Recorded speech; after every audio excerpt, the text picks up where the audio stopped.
Heute werfen wir einen Blick auf den Berg Hermon, ein abgelegener Ort im heutigen Libanon und Syrien, der laut vielen Theorien als der eigentliche Heimat- und Einflussbereich der Anunnaki angesehen wird.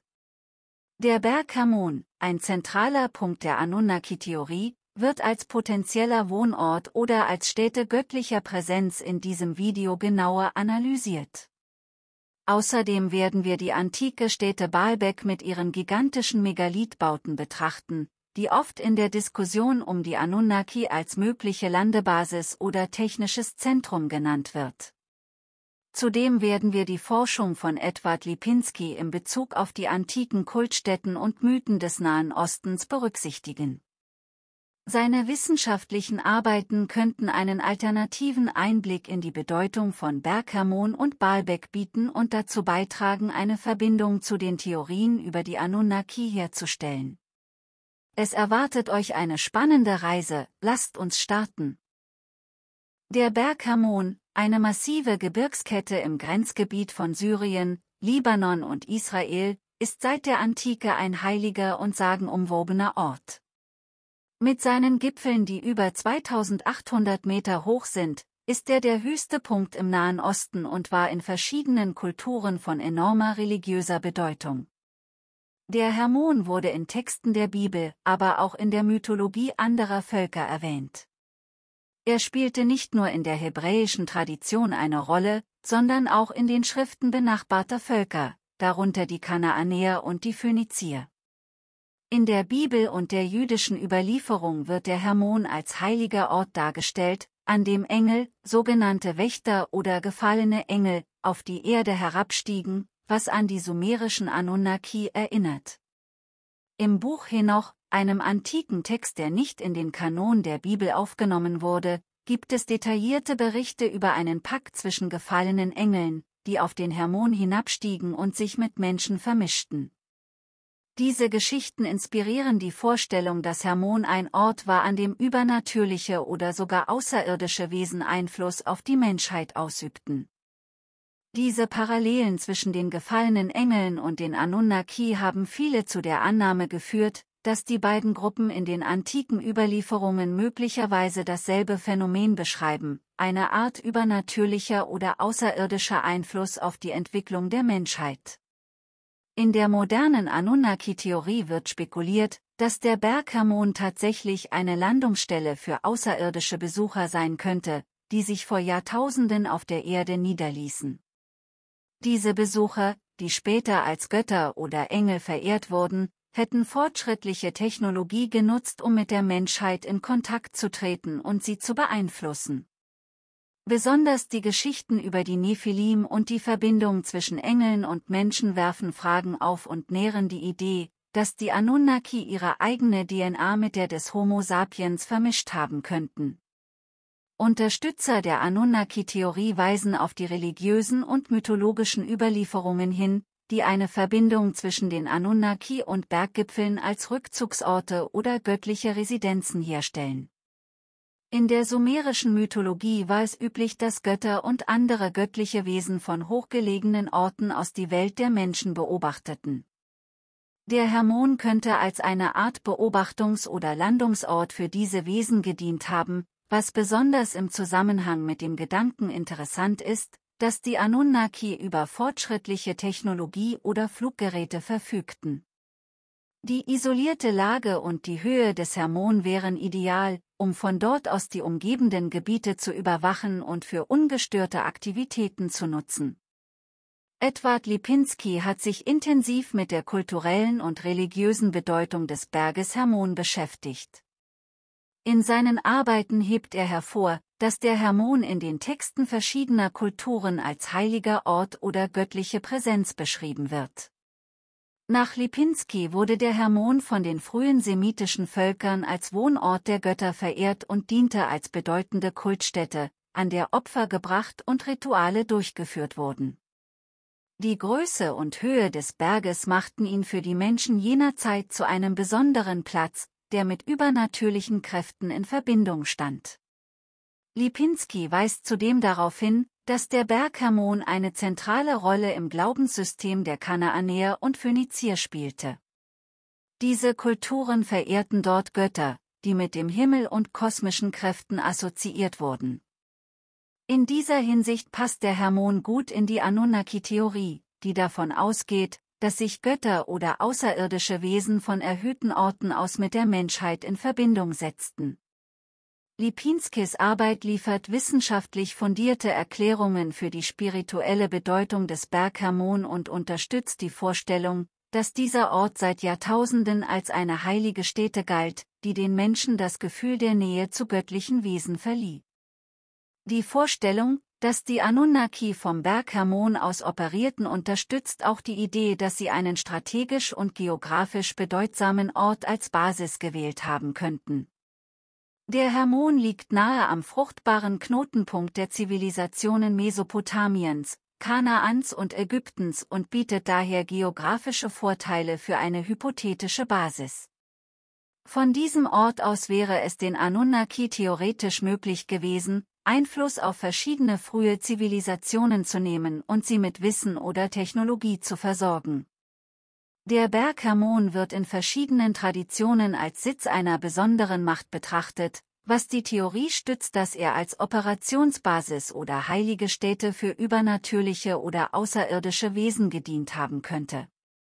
Die enge geografische Nähe zu anderen antiken Zentren und Kultorten, wie dem Libanon und Syrien, könnte darauf hindeuten, dass diese Orte Teil eines weitreichenden Netzwerkes der Anunnaki waren, in dem Wissen und Technologien verbreitet wurden. In den Texten des Alten Orients finden sich Hinweise darauf, dass der Berg Hermon als Übergangspunkt oder als Portal zwischen verschiedenen Welten betrachtet wurde. In einigen Überlieferungen wird berichtet, dass besondere Götter an diesem Ort die Erde betreten oder verlassen konnten. Die Vorstellung von einem Portal ist eine zentrale Theorie, die besagt, dass bestimmte heilige Orte, wie der Berg Hermon, aber auch andere mystische Stätten, als Zugangspunkte für außerirdische Besucher oder übernatürliche Wesen gedient haben könnten. In späteren jüdischen mystischen Schriften, einschließlich der Kabbala, gibt es ebenfalls die Vorstellung von heiligen Bergen und Portalen, die den Zugang zu höheren Dimensionen ermöglichen. Der Berg Hermon wird in einigen dieser Texte als ein Ort betrachtet, der Zugang zu übernatürlichen Ebenen bietet, was die Idee des Portals unterstützt. Und auch im Talmud gibt es Erzählungen, die sich auf die Engel und die Wächter beziehen, die auf den Berg Hermon herabstiegen. Der Berg wird als ein Ort betrachtet, der mit besonderen übernatürlichen Ereignissen in Verbindung steht, auch wenn die genaue Natur dieser Ereignisse variieren kann. Eine Theorie, die von modernen Vertretern der Anunnaki-Hypothese unterstützt wird, besagt, dass der Hermon ein Tor zu einer anderen Dimension oder einer anderen Welt ist, durch das die Anunnaki auf die Erde kamen. Dies passt in das Bild der Anunnaki als Wesen, die mit überlegener Technologie Zugang zu Welten und Orten haben, die dem Menschen unzugänglich sind. Auch Lipinski stellt in seiner Forschung fest, dass viele antike Überlieferungen die Vorstellung von Göttern enthalten, die in den Alltag der Menschen eingreifen oder mit ihnen kommunizieren. Er führt diese Erzählungen auf den Glauben der Menschen zurück, dass die Götter nicht nur entfernte Schöpfer, sondern auch reale Präsenz im täglichen Leben waren. Dies schließt die Möglichkeit von Begegnungen oder Kontakten zwischen Menschen und Göttern an besonderen Orten wie dem Berg Hermon ein. Für die Anunnaki-Theorie könnte dies eine wissenschaftliche Grundlage für die Annahme sein, dass diese Götter reale Begegnungen mit den Menschen hatten. Zwar deutet Lipinski nicht direkt an, dass es sich bei den Göttern um außerirdische Wesen handelte, aber seine Forschung stützt die Vorstellung, dass es in der Antike Orte gab, die als Brücken zwischen den Welten betrachtet wurden. Diese Interpretation könnte als indirekter Beweis dienen, dass solche Begegnungen möglicherweise tatsächlich stattgefunden haben, wie es von der Anunnaki-Theorie behauptet wird. Die Verbindungen zwischen den Anunnaki, dem Berg Hermon und den Überlieferungen über gefallene Engel oder übernatürliche Wesenheiten sind eng miteinander verknüpft und bieten einen umfassenden Einblick in die Vorstellung, dass bestimmte Orte auf der Erde als heilig oder mächtig betrachtet wurden, nicht nur wegen ihrer geografischen Eigenschaften, sondern auch aufgrund ihrer spirituellen oder übernatürlichen Bedeutung.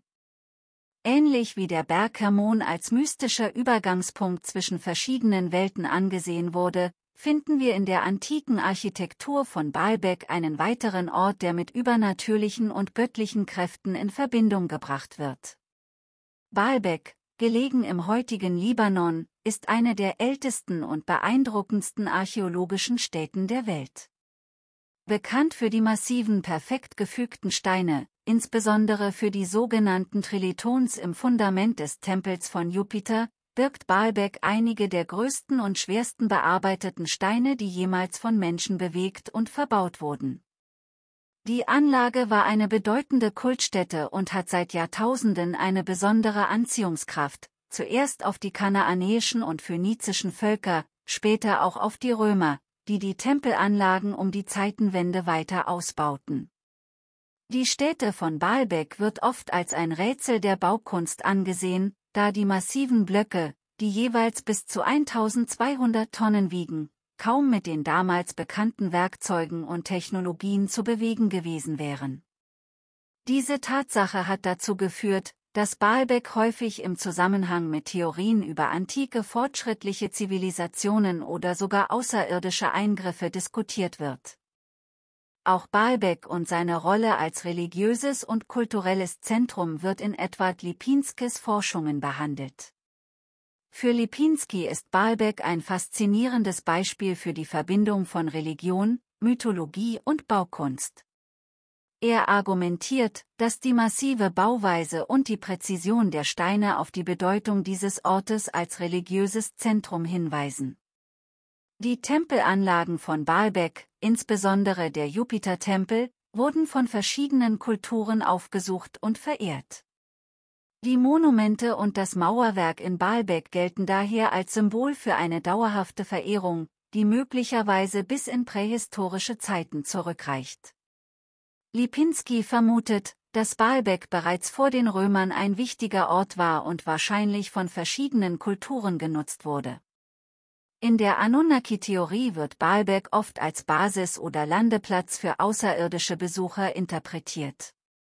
Seine Arbeiten bestätigen, dass die Anlage von Baalbek eine tiefe kulturelle und spirituelle Bedeutung hatte, die sie möglicherweise für verschiedene Völker attraktiv machte, ein Punkt, der indirekt die These unterstützt, dass Baalbek ein außergewöhnlicher Ort war, den auch die Anunnaki als Basis genutzt haben könnten. Baalbek liegt etwa 80 Kilometer nordwestlich vom Berg Hermon entfernt, was es zu einem naheliegenden Bezugspunkt für die Theorie macht, dass diese beiden Orte möglicherweise in einem kulturellen oder funktionalen Zusammenhang standen. Der relativ kurze Abstand zwischen Baalbek und Hermon ist eine Grundlage der Annahme, dass die Anunnaki Baalbek als eine Art Außenposten oder Landeplatz nutzten, während der Berg Hermon als Hauptbasis diente. Die Lage Baalbeks im fruchtbaren Bekertal und seine strategische Nähe zu wichtigen Handelsrouten und Kultzentren der Antike verstärken die Hypothese, dass Baalbek als Ausgangspunkt oder Kontrollzentrum für die Aktivitäten der Anunnaki im Nahen Osten gedient haben könnte. Von dort aus wäre eine schnelle Verbindung zu anderen bedeutenden Orten, wie zum Beispiel Mesopotamien und Ägypten möglich gewesen, was auch auf eine kulturelle und politische Reichweite hindeutet. Die gigantischen Steinfundamente und Plattformen könnten den Anunnaki als stabiler Stützpunkt für ihre Landungen und Starts gedient haben, wie wir sie auch aus der modernen Raumfahrt kennen. Die enormen Steine würden in diesem Kontext eine pragmatische Funktion erfüllen, da sie ausreichend Stabilität und Tragfähigkeit bieten, um fortschrittliche, schwergewichtige Fluggeräte zu unterstützen. In diesem Licht betrachtet, würde Baalbek als eine Art Weltraumhafen für ihre Schiffe dienen, von dem aus sie Ressourcen transportieren und die Erde als Stützpunkt für weitere Missionen nutzen konnten. Diese Vorstellung hat zwar keine wissenschaftliche Grundlage, ist jedoch in der populären Mythologie weit verbreitet. Historiker und Ingenieure betrachten die Idee kritisch, da keine Beweise für antike Fluggeräte existieren. Trotzdem inspiriert diese Hypothese das Interesse und regt die Fantasie an, insbesondere durch den ungewöhnlichen Aufbau und die ungewöhnlichen architektonischen Besonderheiten von Baalbek. Die alten Völker, die Baalbek verehrten, sahen diesen Ort als eine heilige Stätte an, die den Göttern gewidmet war. Die Römer widmeten den Tempelkomplex dem Gott Jupiter, dem höchsten Gott des römischen Pantheons, während in älteren kanaanäischen und phönizischen Kulturen der Ort als Sitz von Göttern galt, die mit Himmel und Erde in Verbindung standen. In phönizischen Mythen wurden Baalbek und seine Umgebung mit Baal, einem Wetter- und Himmelsgott, in Verbindung gebracht, der auch als Herrscher der Naturkräfte verehrt wurde. Diese Verbindungen zu Himmel und Erde deuten darauf hin, dass Baalbek als ein Ort der Verbindung zwischen Göttern und Menschen betrachtet wurde. Dies passt zur Vorstellung, dass Baalbek ein Ort war, an dem Menschen und Götter oder hypothetische Anunnaki miteinander kommunizierten. Die genaue Datierung des Baalbek-Komplexes ist umstritten und bleibt ein Rätsel. Die ersten Strukturen in Baalbek stammen vermutlich aus der Zeit um das 2. Jahrhundert vor Christus, als die Römer dort den Jupitertempel errichteten. Dies war das größte Bauwerk der antiken Welt, und es war dem Gott Jupiter gewidmet. Allerdings deuten archäologische Funde darauf hin, dass der Ort bereits lange vor den Römern besiedelt war und dass die Stätte schon im 3. Jahrtausend vor Christus von den Phöniziern genutzt wurde. Es gibt Hinweise auf frühere, noch nicht vollständig datierte religiöse Strukturen. Archäologen und Wissenschaftler betonen, dass es keine konkreten Hinweise auf außerirdische Einflüsse bei der Errichtung von Baalbek gibt. Verschiedene archäologische Funde zeigen, dass die Konstruktionen von Baalbek in verschiedenen Phasen und über viele Jahrhunderte hinweg gebaut wurden. Die heutige Megalithstruktur war ein Ort des kontinuierlichen Bauens und Ausbaus, und die Römer, die Baalbek in einen Jupitertempel umgestalteten, nutzten lokale Bautechniken und Ressourcen. Moderne Archäologen vermuten, dass die alten Baumeister möglicherweise innovative, aber rein menschliche Methoden anwandten, um die riesigen Steine zu transportieren und zu platzieren. Sie könnten Schlitten, Rampen und eine gut organisierte Arbeitskraft genutzt haben, um die gewaltigen Blöcke in ihre Position zu bringen. Tests und Experimente, die moderne Ingenieure und Archäologen durchgeführt haben, zeigen, dass eine antike Zivilisation wie die römische die notwendigen Mittel und das Wissen besaß, um selbst die größten Blöcke zu bewegen, wenn auch mit enormem Aufwand. Edward Lipinskis Forschungen zur Bedeutung heiliger Berge und Kultstätten im Nahen Osten bieten einen wissenschaftlichen Rahmen, um die religiöse Bedeutung von Orten wie dem Berg Hermon und Baalbek zu verstehen. Lipinski beschreibt diese Orte als Zentren spiritueller und religiöser Praxis, die die Nähe zwischen dem göttlichen und dem menschlichen Reich symbolisieren. Seine Arbeiten belegen, dass Berge und Tempel für die antiken Kulturen von besonderer Bedeutung waren und als Orte betrachtet wurden, an denen Götter und Menschen einander begegneten. Obwohl Lipinski die Anunnaki-Theorie nicht direkt unterstützt, liefert seine Forschung eine fundierte Grundlage, die das Verständnis für die spirituelle Bedeutung dieser Orte und die mythologischen Erzählungen vertieft. Seine Erkenntnisse tragen dazu bei, die symbolische und religiöse Verbindung zwischen dem Berg Hermon und Baalbek zu erklären, was indirekt auch als Inspiration für die Anunnaki-Theorie dient. Megalithbauwerke gehören zu den faszinierendsten Hinterlassenschaften der antiken Welt und sind in vielen Kulturen auf der ganzen Welt zu finden.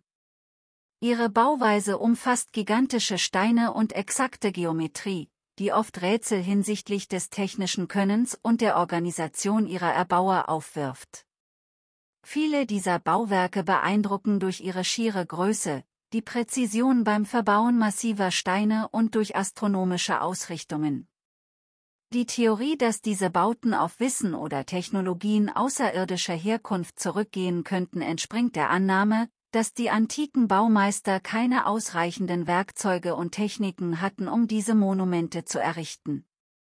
Befürworter der Anunnaki-Theorie argumentieren, dass die Megalithbauwerke auf der Erde von oder mit Hilfe einer technologisch fortgeschrittenen Zivilisation errichtet wurden. In Baalbek, den Pyramiden und anderen Megalithbauten wurden Steine verwendet, die mehrere hundert Tonnen wiegen und über enorme Distanzen transportiert wurden. Diese Aufgaben erforderten ein Maß an Organisation und technischem Wissen, das die meisten antiken Kulturen nur schwerlich besessen haben könnten.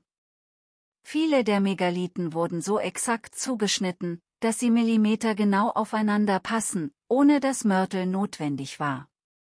Außerdem sind viele der Megalithanlagen präzise auf astronomische Ereignisse ausgerichtet, etwa auf den Sonnenauf- und Untergang zur Sommersonnenwende.